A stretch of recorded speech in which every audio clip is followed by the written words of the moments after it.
नमस्कार भक्तजनों, भाद्रपद शुक्ल पक्ष की 2024 की इस एकादशी को पद्मा एकादशी भी कहते हैं। यह श्री लक्ष्मी जी का परम आह्लादकारी व्रत है। इस दिन भगवान विष्णु क्षीर सागर में शेष शैया पर शयन करते हुए करवट बदलते हैं, इसलिए इसे करवट एकादशी, जलझूलनी एकादशी, परवर्तिनी एकादशी भी कहा जाता है। एकादशी व्रत कथा।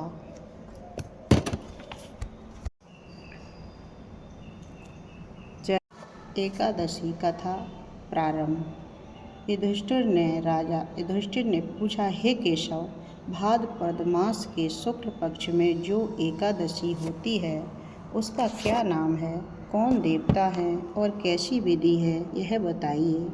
भगवान श्री कृष्ण बोले, हे राजन, इस विषय में मैं तुम्हें आश्चर्यजनक कथा सुनाता हूँ, जिसे ब्रह्मा जी ने महात्मा नारद से कहा था। नारद जी ने पूछा, हे चतुर्मुख, आपको नमस्कार है। मैं भगवान विष्णु की आराधना के लिए आपके मुख से यह सुनना चाहता हूँ कि भाद्रपद मास के शुक्ल पक्ष में जो कौन सी एकादशी होती है। ब्रह्मा जी ने कहा, हे मुनिश्रेष्ठ, तुमने बहुत उत्तम बात पूछी है। क्यों न हो, वैष्णव जो ठहरे भादों के शुक्ल पक्ष की एकादशी पद्मा के नाम से विख्यात है। उस दिन भगवान ऋषिकेश की पूजा होती है। यह उत्तम व्रत अवश्य करने योग्य है। सूर्यवंश में मानधाता नामक एक चक्रवर्ती सत्प्रतिज्ञ और प्रतापी राज ऋषि हो गए हैं। वे प्रजा का अपने और सब पुत्रों की भांति धर्मपूर्वक पालन किया करते थे। उनके राज्य में अकाल नहीं पड़ता था, मानसिक चिंताएं नहीं सताती थीं और व्याधियों का प्रकोप भी नहीं होता था। उनकी प्रजा निर्भय तथा धन धान से समृद्ध थी। महाराज के कोष में केवल न्यायोपार्जित धन का ही संग्रह था। उनके राज्य में समस्त वर्णों और आश्रमों के लोग अपने अपने धर्म में लगे रहते थे। मानधाता के राज्य की भूमि कामधेनु के समान फल देने वाली थी। उनके राज्य करते समय प्रजा को बहुत सुख प्राप्त होता था।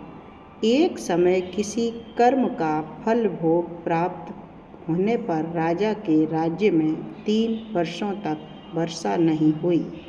इससे उनकी प्रजा भूख से पीड़ित हो नष्ट होने लगी। तब संपूर्ण प्रजा ने महाराज के पास आकर इस प्रकार कहा। प्रजा बोली, हे मुनिश्रेष्ठ, आपको प्रजा की बात सुननी चाहिए।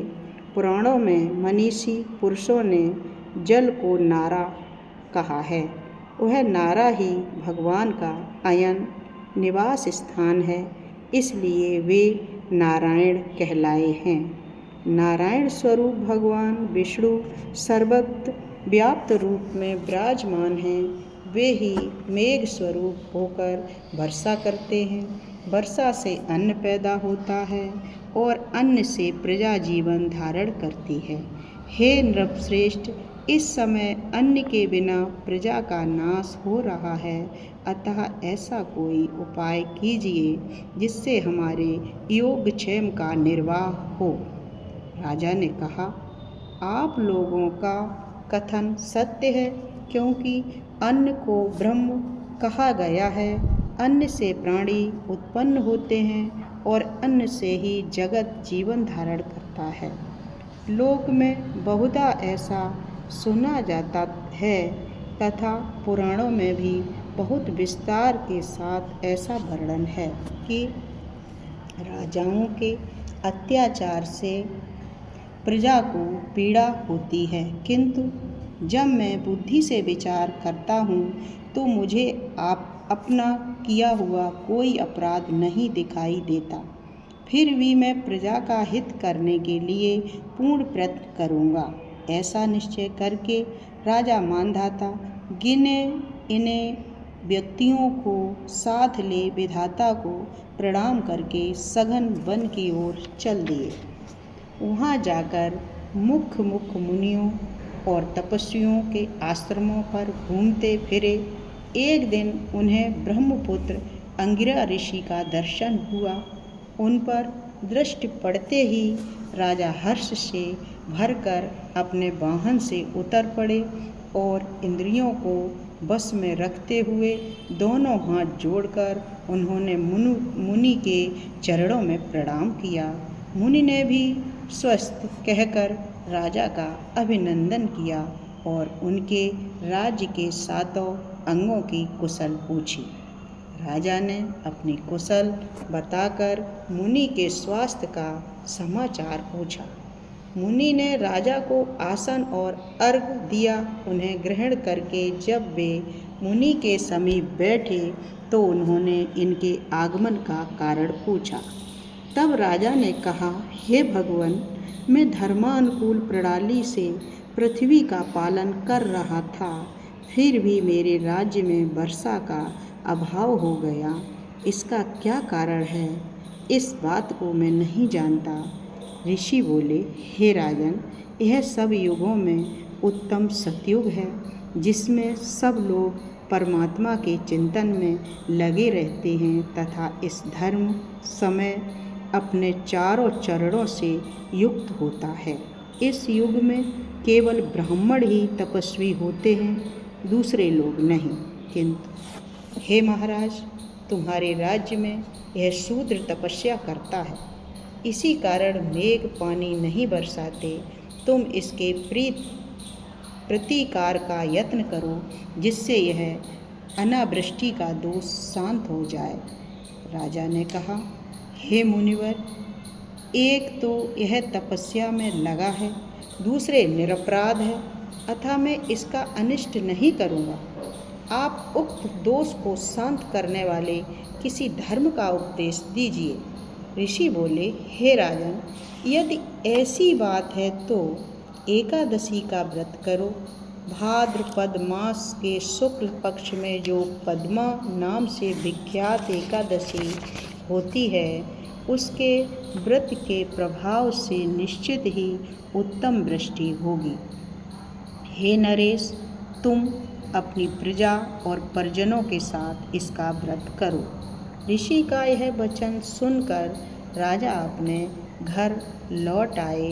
उन्होंने चारों वर्णों की समस्त प्रजाओं के साथ भादों के शुक्ल पक्ष की पद्मा एकादशी का व्रत किया।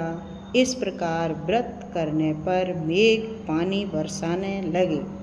पृथ्वी जल से आप्लावित हो गई और हरी भरी खेती से सुशोभित होने लगी। उस व्रत के प्रभाव से सब लोग सुखी हो गए। भगवान श्री कृष्ण कहते हैं, हे राजन, इस कारण इस उत्तम व्रत का अनुष्ठान अवश्य करना चाहिए। पद्मा एकादशी के दिन जल से भरे हुए घड़े को वस्त्र से ढककर दही और चावल के साथ ब्राह्मण को दान देना चाहिए। साथ ही छाता और जूता भी देने चाहिए। दान करते समय निम्नांकित मंत्र का उच्चारण करें। नमो नमस्ते गोविंद बुद्ध श्रवण संज्ञक अधोघ संघ्यं कृत्वा सर्वशोक प्रदो भवा भुक्ति मुक्ति प्रद शुचयो लोकानां सुखदायकः। बुधवार और श्रवण नक्षत्र के योग से युक्त द्वादशी के दिन बुद्ध श्रवण नाम धारण करने वाले भगवान गोविंद आपको नमस्कार है। नमस्कार है, मेरी पाप राशि का नाश करके आप मुझे सब प्रकार के सुख प्रदान करें। आप पुण्यात्मा जनों को भोग और मोक्ष प्रदान करने वाले तथा सुखदायक हैं। हे राजन, इसके पढ़ने और सुनने से मनुष्य सब पापों से मुक्त हो जाते हैं। हे विष्णु भगवान की जय।